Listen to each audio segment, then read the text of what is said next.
परम श्रद्धेय दादा हीरा सिंह मरकाम जी, गोंडवाना समग्र क्रांति आंदोलन के पुरोधा और गोंडवाना को उसके उद्देश्यों को जन जन तक पहुंचाने वाले आदरणीय दादाजी, आदरणीय हमारे प्रदेश अध्यक्ष गोंड समाज महासभा के बीएस परतेती जी,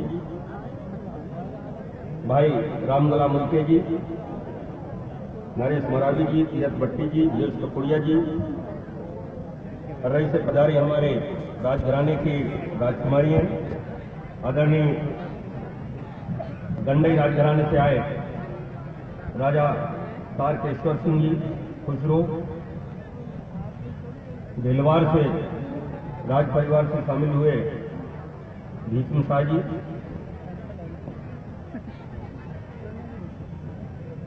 और सभी हमारे अतिथिगण, आदरणीय कमल मस्कोले जी, हमारे बड़े लोकप्रिय विधायक भी हैं और सबसे बड़ा जो वो गोंड जाति का प्रतिनिधित्व करते हैं मध्य प्रदेश विधानसभा में।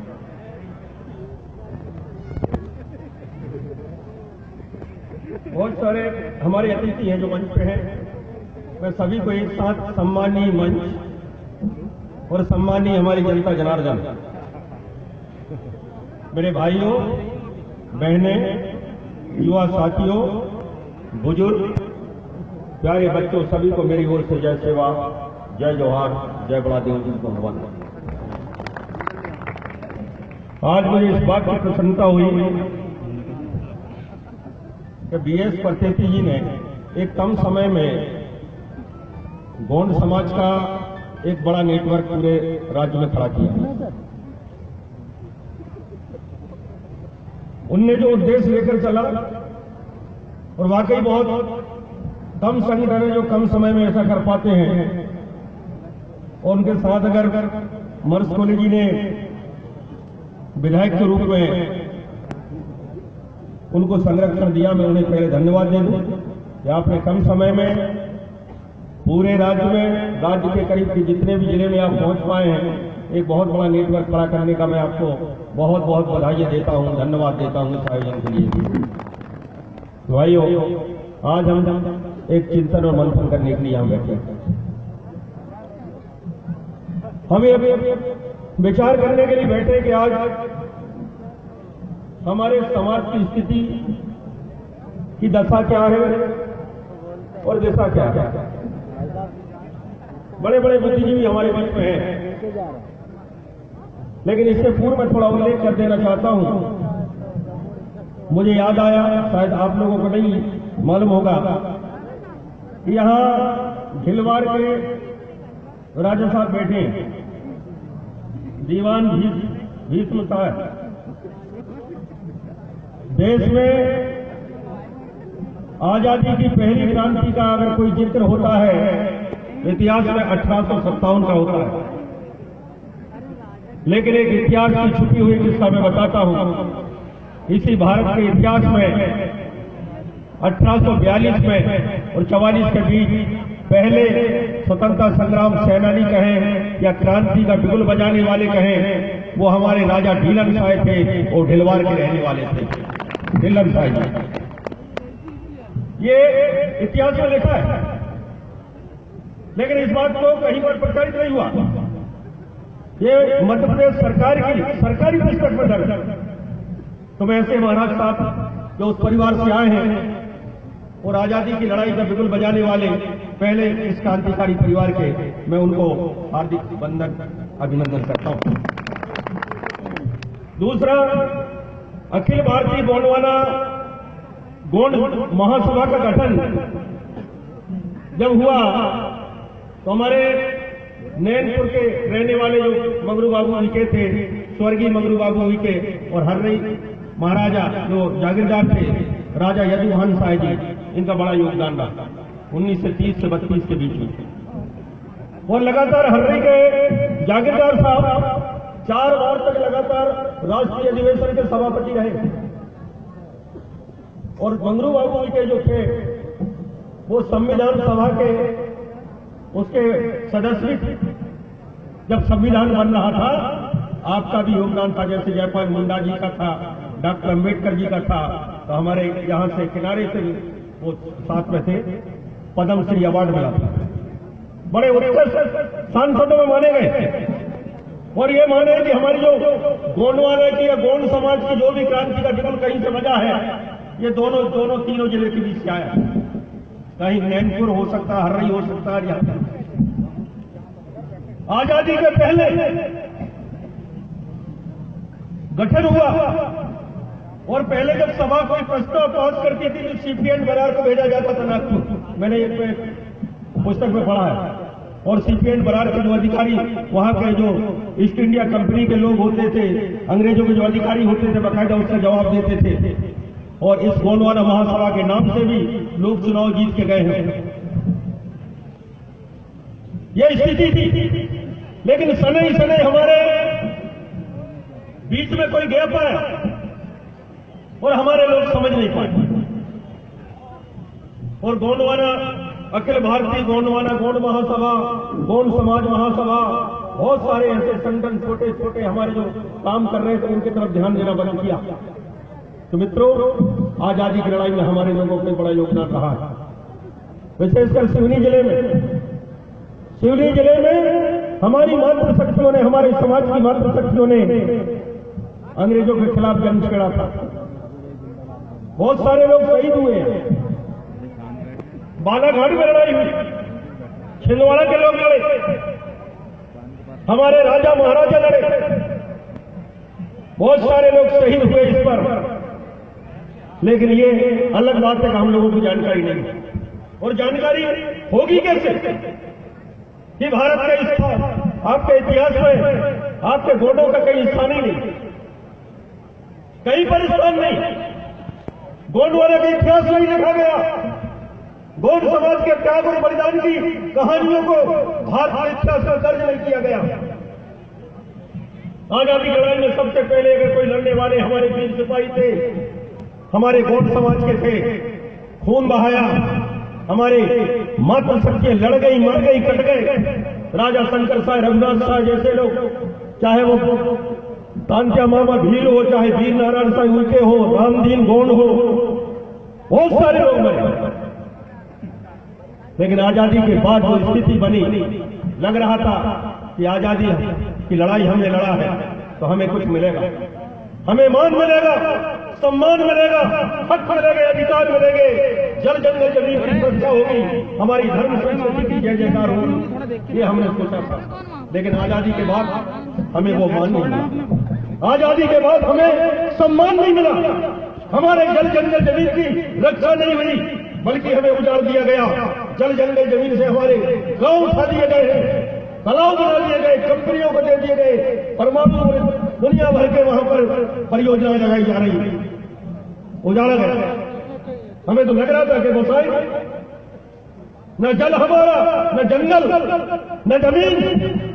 गांव उठाए जा रहे हैं, आपके सिवनी जिले से उठाए जा रहे हैं, बालाघाट से उठाए जा रहे हैं। अभ्यारण्य के नाम पर 400 गांव बालाघाट से उठाए गए, चुटका परियोजना के नाम पर आपके सैकड़ों गांव सिवनी से उठाए गए, बरगी के नाम पर मंडला जिले के गांव उठाए गए, कोल माइंस के नाम पर छिंदवाड़ा जिले से गांव उठाए जा रहे हैं, सतपुड़ा अभ्यारण्य के नाम से बैतूल और होशंगाबाद जिले के गांव उठाए जा रहे हैं। यह है आजादी का सिला मिला। आजादी के बाद यह सम्मान मिला कि हमारे गांव उठाए गए, हमारी संस्कृति दफन हो गई, हमारे जल जंगल जमीन, हमारी मरकट देवखाने, चौतरा से लेकर सारे देवस्थान, हमारे मिठुआ खेर माता सारी दफन हो गई और हमारी संस्कृति को बर्बाद करने का काम हुआ। मित्रों, आज जो समय चल रहा है, बड़ा ही एक क्राइसिस समय चल रहा हमारे समाज के लिए, एक दुख भरा, हमारे धर्म संस्कृति पर लगातार हमला हो रहा है। हमारे जो देवी देवता थे गांव में, जंगलों में, पहाड़ों में उनके नाम बदले जा रहे हैं। कुंवारा भीमाल बहन को बजरंगबली बताया जा रहा है। ये हाल है। हमारी कोई बंजारी माई थी, कोई हमारी देवी थी, उनके नाम दुर्गा देवी, सरस्वती के नाम बदले जा रहे हैं। हमारे जो गढ़किले थे, गढ़किलों के नाम बदले जा रहे हैं। भोपाल सिंह राजा, भोपाल के नरेश थे, जिन्होंने भोपाल को बसाया। रानी कमलावती का महल भोपाल के अंदर अभी है, 7 खंडा महल खड़ा है। कमलावती, रानी कमलावती के नाम पर कमला पार्क बना हुआ है। राजा भूपाल सिंह के नाम पर भोपाल बसा। आज भोपाल का नाम भोजराज किया जा रहा है। राजा भोज ने राज किया कहते हैं, तो गिन्नौरगढ़ हमारा, भोपाल हमारा। अरे बावनगढ़ के मालिक राजा संग्राम साहब, जिन्होंने भोपाल से लेकर देवगढ़ से लेकर आपका महाराष्ट्र से उत्तर प्रदेश यहां तक पूरे 6-7 स्टेटों में इनकी हमारी बावनगढ़ के राजपाट फैले हुए थे, उनके नामों को बदला जा रहा है। आपके इतिहास के साथ छेड़छाड़ हो रही है। अगर हम आज भी नहीं कहते, आज हमने धर्म और संस्कृति की रक्षा के लिए आज भी अभी कमर हमने नहीं कसा, तो मित्रों डायनासोर जैसे गायब हो गया ना, ये गौड़ जाति गायब हो जाएगी। याद रखिए इस बात को। बहुत तेजी से हमारे इलाके में धर्म परिवर्तन हो रहा है। ईसाई बनाया जा रहा है लोगों को। बहुत पहले मुस्लिम बनाए हमारे लोगों को, सही बात। बाहर से आके कोई ने बौद्ध धर्म की ओर ले गया। अब यही लोग दुनिया भर के कर्मकांड करके कह रहे हैं जाति पाति तोड़ो। अरे हमें हमारी जाति पर गर्व है। हम इस देश के मूल निवासी हैं, गोंडवाना के धरती पुत्र हैं, गोंडवाना की धरती में जन्मे हुए लोग हैं, और हमारे साथ एक खिलवाड़ हो रहा है। आप धीरे से देखिए, आपके क्षेत्रों में दूसरे धर्मों के लोग मंडल कमंडल लेके आपके धर्म को बर्बाद करने का काम कर रहे हैं। मंडला जिले के अंदर बहुत सारे संत महात्मा घुस गए गौड़ी धर्म को खत्म करने के लिए। झाबुआ जिले के अंदर रतलाम में बहुत सारे संत महात्मा घुस गए आपको आपके धर्म को परिवर्तन कराने के लिए, और कहते हैं कि गोंड भी हिंदू, ये भी हिंदू, वो भी हिंदू। लेकिन मैं गर्व से कहता हूं, हम हिंदू नहीं हैं, हम गोंड हैं। हमारा धर्म गोंडी है, हमारी संस्कृति गोंडी है, हमारी भाषा गोंडी है। बहुत सारे लोग हमारे 17-18 स्टेट में गोंड जाति पाई जाती है। 18 स्टेट के लोग आज धर्म की बात चल रही है, धर्म कोड के बारे में बहस हो रही है। पूरे राज्यवार कर्नाटक में बहस हुई, अभी गुजरात में, राजस्थान में, झारखंड में, छत्तीसगढ़ में, भोपाल में भी एक सेमिनार हुआ। केवल इस बात का चिंतन हो रहा है कि इनको आदिवासी को कौन सा कोड दिया जाए। सबका तो लिखा हुआ, हिंदू है, मुस्लिम है, सिख है, ईसाई है। कभी किसी ने जानने की कोशिश की कि संविधान के अंदर जब जनगणना होती है या कोई कानूनी बात आती है तो हमारा धर्म क्या होता है? हम लिखते क्या कि देश के असली मूल निवासियों को आज तक धर्म का कोड नहीं दिया गया, कानून नहीं दिया गया। हमारे साथ कितना बड़ा अन्याय। दूसरे देश के विदेश की जो धर्म संस्कृति आई उसको मान्यता मिल गई संविधान के अंदर। दूसरे देश के लोग दुनिया भर का आडंबर लेके आए, उनको संविधान के अंदर मान्यता और लिखित मान्यता इतिहास में दर्ज हो गई। लेकिन इतना बड़ा हमारा मूल निवासी आदिवासी समाज, गोंडवाना के लोग, ऐतिहासिक लोग, गौरवशाली लोग, खून पसीना बहाने वाले लोग, हमारे धर्म को संविधान के अंदर मान्यता नहीं दी गई। कितना बड़ा हमारे साथ अन्याय होता है। इन अन्याय को आपको सोचना पड़ेगा, जानना पड़ेगा। आपको गोंडी भाषा की बात चली, दुनिया के छोटे छोटे भाषा कहां से आई, सबको मान्यता मिल गई। केरल को मिल गई, कर्नाटका को मिल गई, पंजाबी को मिल गई, उड़ीसा को मिल गई, उड़िया को मिल गई, असमी को मिल गई, बंगाली को मिला, राजस्थानी को मिला, भोजपुरी को मिला, हरियाणवी को मिला। सारी भाषाओं को संविधान की 8वीं अनुसूची के अंदर मान्यता मिल गई। लेकिन हमारी गोंडी भाषा को जो कम से कम 17 राज्यों में बोली जाती है, 3 करोड़ लोग बोलते हैं गोंडी भाषा, हमारी भाषा को मान्यता नहीं मिली। ये कितना दुख की बात है मित्रों, हमारी एकता न होने के कारण, हमारी एकता न होने के कारण कि कभी हम लोगों ने एक होकर कोई क्रांतिकारी कदम नहीं उठाया, लड़े नहीं, हम चुपचाप बैठ गए। पहले हमारे सारे बुजुर्गों ने लड़ा था आजादी लड़ाई में, तब से लेकर हमने कभी तलवार नहीं चलाया। जो लड़ाकू समाज आज लड़ैया बन के बैठा है, लड़ैया नहीं शेर बनना पड़ेगा आपको। दादा हीरा जी गोंडवाना जी का पहचान और झपटता शेर समान, शेर बनना पड़ेगा आपको, समझना पड़ेगा, चिंतन करना पड़ेगा कि हमारे साथ कितना अन्याय देश के अंदर हो रहा है। खुशी नहीं है आप? बड़े आप ताली बजा के खुशियों के इजहार करते रहिए, ताली बजा बजा के दूसरे नेताओं के मंचों में आप नाचते रहिए। यात्राएं आए, दुनिया भर की यात्राएं आए, लोगों की आए, नेता की आए, उनकी यात्रा अगर आती है उनकी स्वागत करते रहिए गली गली में दुनिया भर का। लेकिन आपको खुशी नहीं है आपके चेहरे में, बनावटी खुशी। मेरा समाज सुखी नहीं, मेरा समाज खुश नहीं है। समाज में शिक्षा पर डाका डाल दिया गया, आपको जनरल प्रमोशन दे दिया जा रहा है। आपके बच्चे पढ़ेंगे क्या? दलिया खाने जा रहे हैं, वो मध्याह्न भोजन खाने जा रहे हैं, कोई पढ़ाई वढ़ाई नहीं हो रही है। आपके लिए बहुत बड़ा षड्यंत्र हुआ मित्रों। इस षड्यंत्र को समझना, पढ़े लिखे लोग समझना। अगर ये न समझ पाए, जितने नौकरी चाकरी वाले मेरे बंधु हैं, मेरे सगाजन हैं, आप बैठकर चिंतन करना कि हमारे शिक्षा की बात पे हमारे बच्चों को, हमारे संतानों को, हमारे गांव में हमारे गरीबों को, हमारी माता शक्तियों के साथ कितना बड़ा न्याय हो रहा है कि जब अंग्रेज थे पढ़ाई होती थी, परीक्षा होती थी, और जैसे ही हमारा देश बोल रहे हैं आजाद देश, यहां के निवासियों हमारी पढ़ाई खत्म कर दी गई।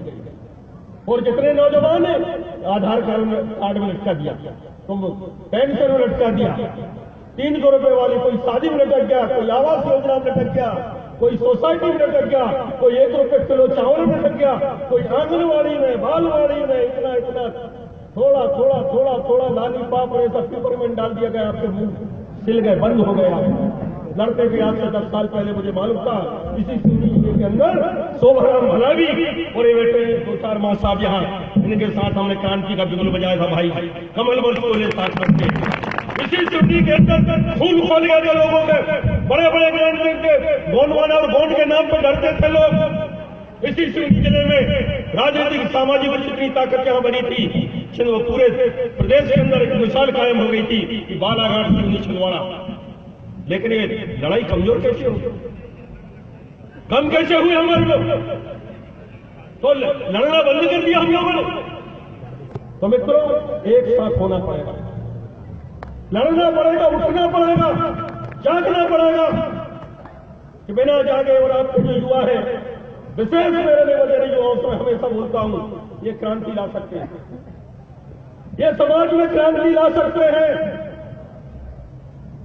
इंटरनेट का जमाना है, आईटी का क्षेत्र है, सूचना तंत्र बहुत तगड़े हो गए हैं, फेसबुक और व्हाट्सएप चलने लगे हैं, दुनिया भर की टेक्नोलॉजी हमारे बीच आ चुकी है। अगर ये मेरे समाज का युवा, मेरे समाज का जो युवतियां हैं, मेरे समाज का पढ़ा लिखा वर्ग है, जिसके खून में जोश है, वो अगर ये समाज की लड़ाई को थाम ले, मेरा दावा है जिस ओर जवानी जाती है उस ओर जमाना जाता है। संघर्षों के साए में आजाद जवानी पड़ती है, और जिस ओर जवानी जाती है उस ओर जमाना जाता है। अरे तुमने ताकत है, आई हुई नदी को मुंह मोड़ सकते हो, आंधी तूफान को मोड़ सकते हो, और जिस दिन समाज का युवा खड़ा हो जाए, सुनामी से बड़ा आंधी तूफान इस देश के अंदर खड़ा हो जाएगा। मित्रों, एक बुजुर्ग अन्ना हजारे ने पूरे देश को खोला दिया था। अरे हमारे पास भी तो बुजुर्ग हैं, हमारे पास भी तो अन्ना हजारे के पिताजी बैठे है कि नहीं, बताओ? उनके पिताजी, हमारे पास भी तो, जब इतने बुजुर्ग हमारे नेतृत्व करने वाले क्षमतावान 70, 75, 80 साल के बुजुर्ग जो गोंडवाना को लगातार नेतृत्व प्रदान कर रहे हैं, ऐसे बुजुर्ग हमारे साथ बैठे हैं, डरने की कोई जरूरत नहीं। उसको आइए इस सतरंगी झंडे के नीचे, आइए इस गोंड और गोंडवाना के आंदोलन में, आइए हमारी धर्म और भाषा संस्कृति की लड़ाई में, आए हम अपने जल जंगल जमीन की सुरक्षा करें, धर्म भाषा संस्कृति की रक्षा करें। हम ही अपने माँ बहनों की बेटियों की रक्षा कर सकते हैं, कोई नहीं आएगा आपको दूसरा रक्षा करने के लिए। वो तो चाहते हैं कि आप गरीब बने रहो, वो चाहते हैं अशिक्षित बने रहो, आपकी माँ बहनें खेत गढ़ा जाते रहे, जंगल पहाड़ों में लकड़ी बीनते रहे, गड्ढे खोदते रहे, खट्टी खोदते रहे, वो तो चाहते हैं, वो कभी नहीं चाहते कि आप ठीक रहे। आइए हम अपना खुद इतिहास लिखें, इतिहास हमें खुद लिखना पड़ेगा। कोई भरोसे में रहने की जरूरत नहीं है, सरकार के भरोसे मत रहिए आप। जो मिलता है अगर वो कह रहे हैं तो कोई एहसान कर रहे हैं, सरकार अगर कुछ दे रही है ये मत समझना कि सरकार बड़ा एहसान कर रही है। अरे ये तो हक है, अधिकार है, देना तो ज्यादा चाहिए था, वो तो हमारा ही है। हमारा तेल हमको ही चुपड़ के रहे। अरे वो मेरा ही डिब्बा है, मेरे ही डिब्बी भरा तेल है, उसी में तो सुना दिए मेरे को, हमने लगा दी।